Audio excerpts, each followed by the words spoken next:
Next up, we have Rob Tyson, Managing Director of Peel Mining Limited. Rob Tyson is a geologist with more than 20 years resource industry experience, having worked in exploration and mining-related roles for companies including Cyprus Exploration, Queensland Metals Corporation, Murchison Zinc, Normandy Mining, and Equigold.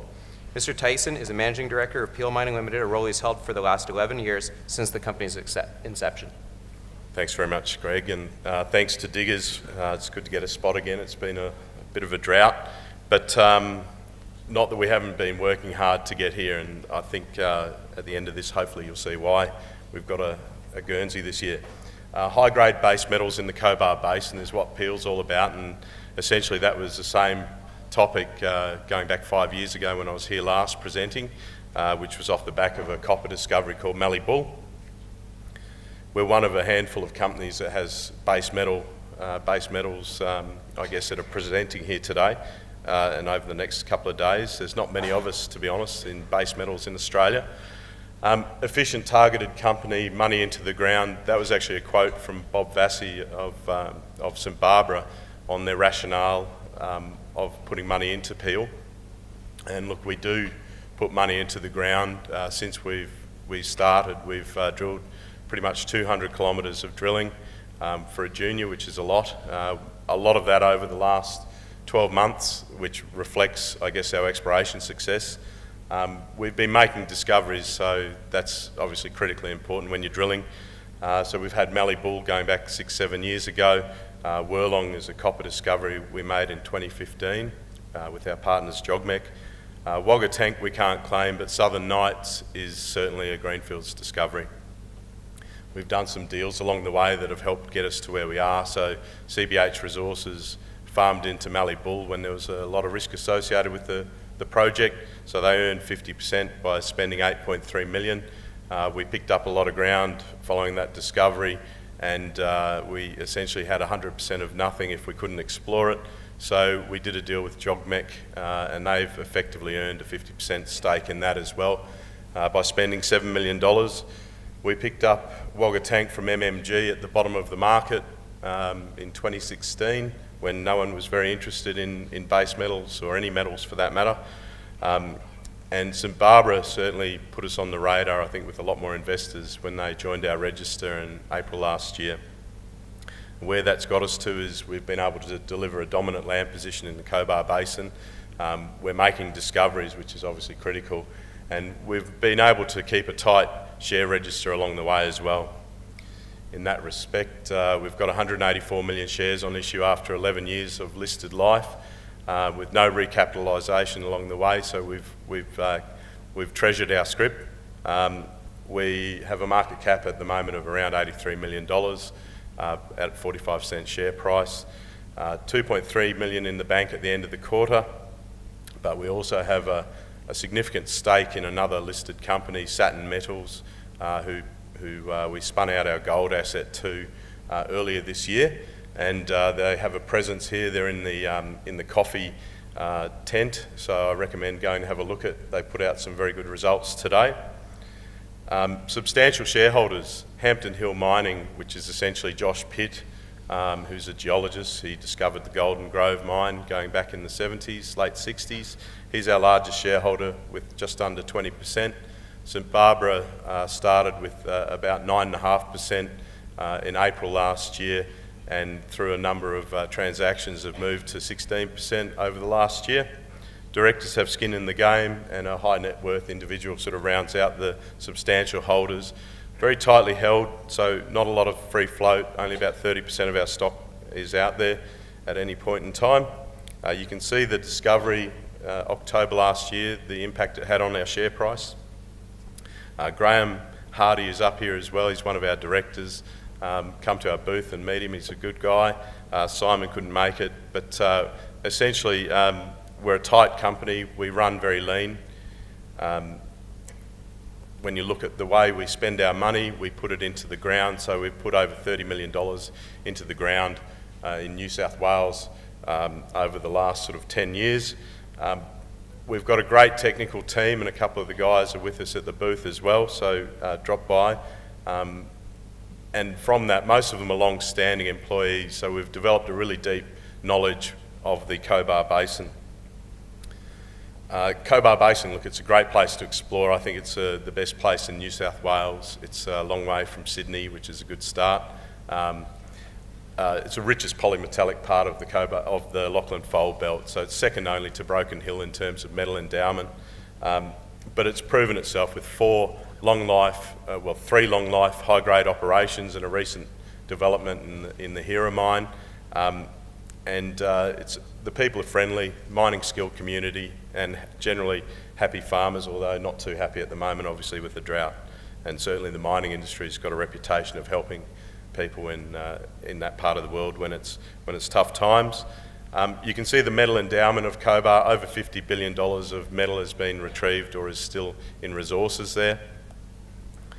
The style of deposit that we're chasing is essentially very similar to VMS type deposits, so they cluster and they stack. They're very long in the vertical plane, so that's really where the major attraction is. They literally are the tip of the iceberg, what you see at surface usually. The CSA mine, which is certainly one of the models we refer to in our exploration, it's got mineralisation down between 2 and 3 kilometres below surface. It's the third deepest hard rock mine in Australia and the highest grade copper mine in Australia. So there's a lot to like about these systems. We've been dominating the basin, I guess, for the last few years. We took a strong view on its prospectivity after the discovery of Mallee Bull, and we proceeded to acquire and piece together tenure whenever it became available. In that sense, we now dominate the landscape. We've got about half of the Cobar Basin essentially under our footprint. We certainly have what we consider to be the lion's shares of good prospects. Wagga Tank Southern Nights is our key prospect. This is the discovery that kicked our share price along last year and earlier this year. It's a high-grade base metal deposit, zinc, lead, silver rich. We're seeing very good grades and width. We're also seeing a camp scale system, so it's 2 kilometres long at the moment and open in all directions. And we're essentially targeting a resource there in the first half of next year.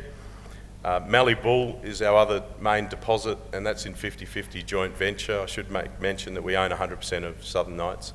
50-50 JV at Mallee Bull though with CBH, and it's one of the highest grade undeveloped copper mines in Australia, and obviously with the electrification of the world's economy, copper is critical to that.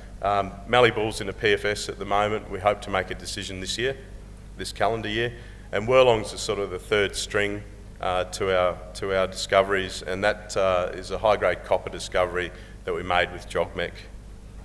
It has a lot of similarities to the CSA. So looking at our focus, essentially we're trying to unlock, I guess, the next mine development opportunity for ourselves. We're looking to drill up to 20,000 metres between now and the early next year, and that should allow us to put together a maiden JORC resource at Southern Nights. Mineralisation is open in all directions, and certainly there's a number of targets in close proximity that we'd like to get to see whether they can deliver another discovery and really add to that camp scale system that we're seeing. Mallee Bull, the PFS is underway around a dig and truck, so no major capital costs we're looking at. We're hoping to utilise our joint venture partners mill for that, and a favourable decision could see us hopefully lead into permitting next year. And we've got the regional exploration still underway, so we really do want to have a look at some of these other targets. Looking at Wagga Tank Southern Nights, so we picked this up, as I mentioned, bottom of the cycle from MMG and a junior JV partner. So we paid them 2% NSR and $40,000 cash, so it was a non-dilutive acquisition. It's very underexplored. It was essentially land banked from 1989, even though it was discovered in the mid-70s. I guess the critical thing is we saw straight away that it validated our exploration model when we had a close look at it. And most importantly, I think, and this is probably where the market has been supporting us, is that the camp scale, the large scale of the system that's present, and the obvious similarities to Cobar type systems. So we've got about 2 kilometres of strike length, essentially from the top of Wagga Tank to the bottom of Southern Nights, and it is open. We're not quite sure where it disappears to through here, so it may continue to the south and certainly has a good chance to go off to the north. Wagga Tank was what took us there. So this was discovered in the mid-70s by Newmont, 42 historic drill holes.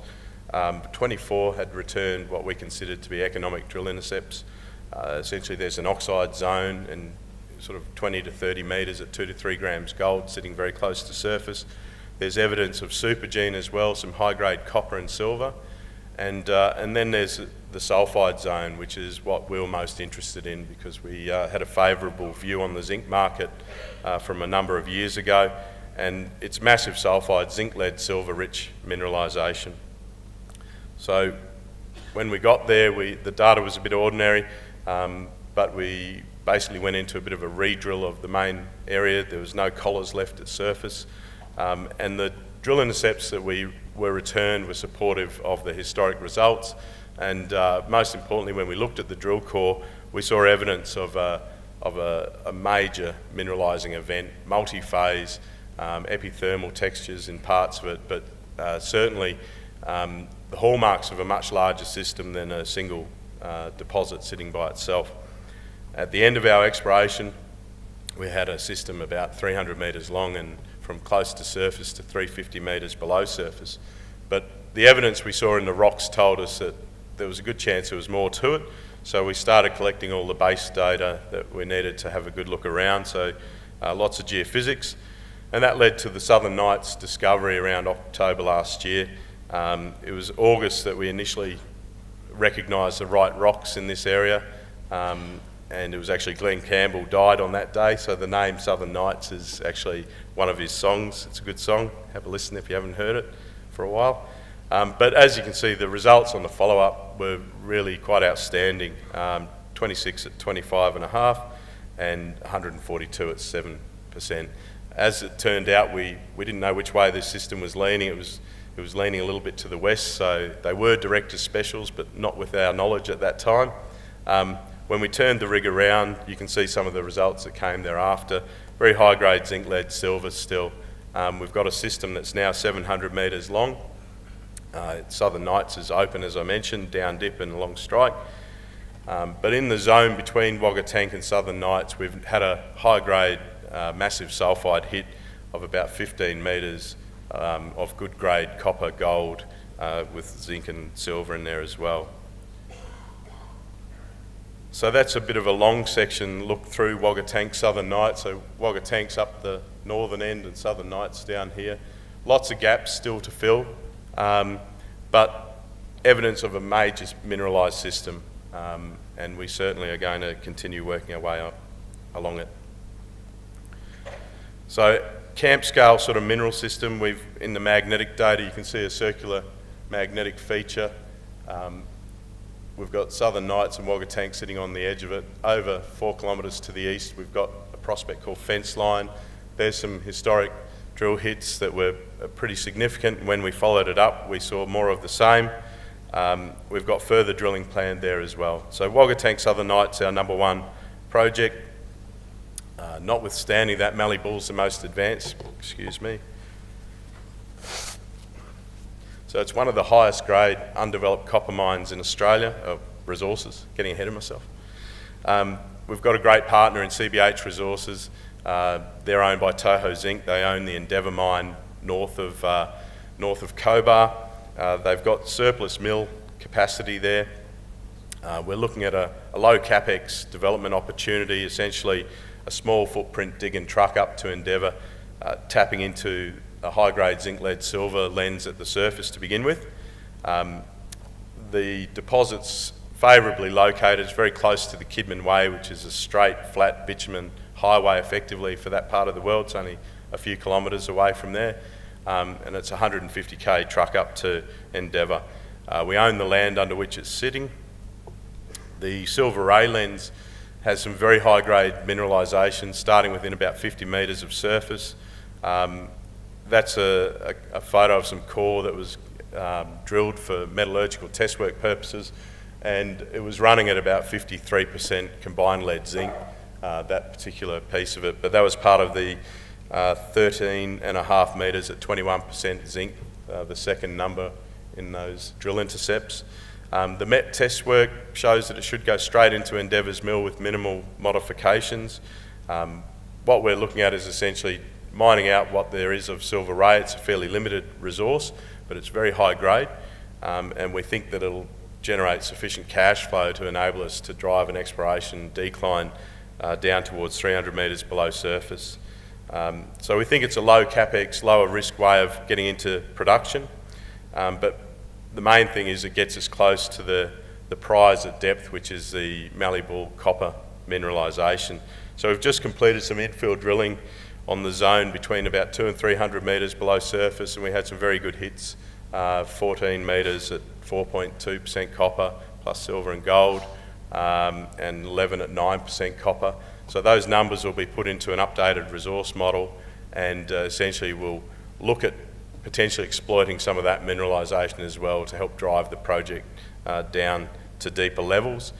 Stage 2 would be what comes after we get to 300 metres, when we would be able to develop a drill point to do underground diamond drilling of the better drill hits we had at Mallee Bull, and you can see a few there listed at the bottom. Some very broad, high-grade copper mineralisation. True widths on those is 20 to 30 metres, but certainly when we saw it in the core, there was evidence that it was a major system. What happens below 700 metres below surface, we're not sure. There's evidence it continues, but they're expensive drill holes, so we'll wait till we get closer to it. So that's Mallee Bull. Last but not least is the Wirlong copper discovery, and that's some core that came out of the ground there a couple of years ago. 50-50 JV with JOGMEC. We've had some very good drill hits, high-grade copper. The mineralisation is akin to the CSA mines. It's dead ringer Cobar style, black chloride alteration, and very high tenor chalcopyrite. We've got some further drilling planned there, but JOGMEC have reached their 50% level, so now it's pro rata funding. So essentially, that's Peel in a nutshell. We dominate the Cobar Basin. You know with us that the money goes into the ground. We've got a great track record of delivering discoveries, and certainly it's our forte, and we hopefully will be able to get close to a mining decision this year and make that jump towards becoming a mining company. Thanks very much.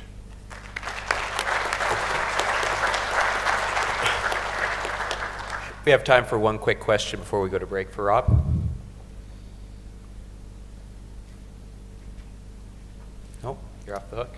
Off the hook, thanks. Great. We'll adjourn for 30 minutes, and please return to the auditorium for 20 minutes past 3. Thank you.